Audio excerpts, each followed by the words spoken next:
Buongiorno a tutti da Bruxelles, in seguito ad una settimana ricca di attività per il Parlamento europeo che proprio in questi giorni ha ripreso a svolgere i propri lavori interamente in presenza.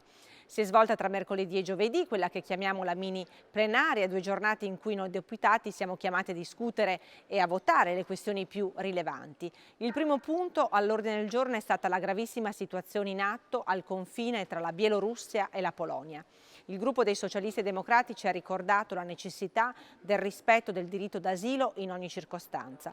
Troppo spesso politici autoritari ai confini europei utilizzano le tragedie dei migranti per tenere in scacco l'Unione Europea. Non possiamo permetterlo, la nostra Unione deve dotarsi di un sistema efficiente, responsabile e solidale per la gestione del fenomeno migratorio, in modo da non essere più oggetto di minacce e ricatti come quelle di Lukashenko.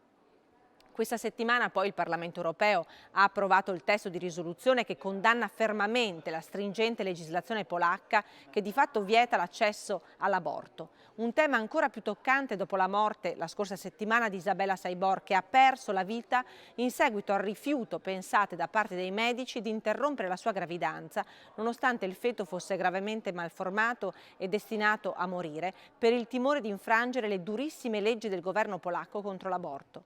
L'accesso libero a un aborto sicuro è un diritto fondamentale per le donne e per questo non possiamo permettere che venga negato, soprattutto all'interno dell'Unione Europea. Il rispetto dello Stato di diritto non può essere messo in discussione in Europa e l'Unione non può essere utilizzata come un bancomat, né i nostri valori e i nostri principi possono essere considerati un'opzione.